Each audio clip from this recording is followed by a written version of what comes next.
सरत्या वर्षाला निरोप देण्यासाठी भाविक संत गजानन महाराजांच्या चरणी लीन। बुलढाणा जिल्ह्यातील संत गजानन महाराजांच्या मंदिर परिसरामध्ये भाविकांनी एकच गर्दी केल्याचं चित्र पाहायला मिळतंय। सलग नाताळच्या सुट्ट्या, सरत्या वर्षाचा निरोप आणि नवीन वर्षाची सुरुवात करण्यासाठी मोठ्या संख्येनं राज्यभरातून भाविक शेगावमध्ये दाखल झाले आहेत। आज सकाळपासून गजानन महाराजांच्या मंदिरात भाविकांची मोठी मंदिराळी झाल्याचं चित्र पाहायला मिळतंय। भाविकांची गर्दी लक्षात घेता भाविकांची कुठलीच गैरसोय होऊ नये म्हणून मंदिर प्रशासनाकडून देखील विशेष अशी खबरदारी घेतली जात आहे।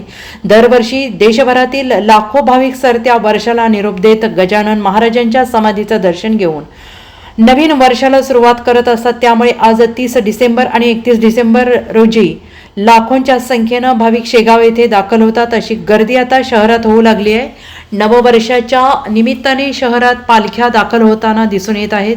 नाताळची सुट्टी, सरत्या वर्षाला निरोप आणि नवीन वर्षाचं स्वागत या निमित्ताने शेगावात श्रींच्या दर्शनासाठी होणारी संभाव्य गर्दी लक्षात घेता श्री संत गजानन महाराजांच्या समाधीचे मंदिर 31 डिसेंबर रोजी दर्शनासाठी रात्रभर खुले ठेवण्यात येणार आहे, अशी माहिती श्री गजानन महाराज संस्थानाच्या वतीनं देण्यात आलेली आहे।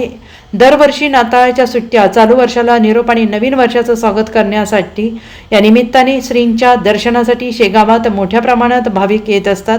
भाविकांना श्रींच्या समाधी दर्शनाचा लाभ मिळावा आणि होणाऱ्या गर्दीचं नियोजन योग्य रीतीनं व्हावं या उद्देशाने 31 डिसेंबर रोजी श्रींचे समाधी मंदिर दर्शनासाठी रात्रभर खुले ठेवण्यात येणार आहे।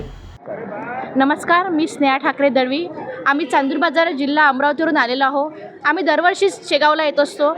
नववर्षाची सुरुवात ही चांगली व्हावी आणि 24 पण आम्हाला फार चांगलं वर्ष गेलं आहे, त्याच्यासाठी आम्ही धन्यवाद करायला देवाची इथं आलो आहे। आणि 2025 पण आम्हाला खूप चांगलं जावं अशी आम्ही देवाला प्रार्थना करतो। आणि तुम्हीसुद्धा दरवर्षीप्रमाणे यावर्षीसुद्धा शेगावला नक्की या आणि गजानन महाराजचे दर्शन घ्या। काय मागणं आहे तुमची? मागणं म्हणजे असं विशेष काही नाही। आम्हाला आतापर्यंत जे गजानन महाराजांनी दिले आहे ते खूप चांगलं दिलं आहे। आम्ही त्याच्यात समाधानी आहोत आणि असंच समाधानी आयुष्य आम्हाला जगायचं आहे। फक्त त्यांचे आशीर्वाद आमच्यासोबत असावे अशी आमची इच्छा आहे, बस। Bureau report, SBN Marathi, Buldhana.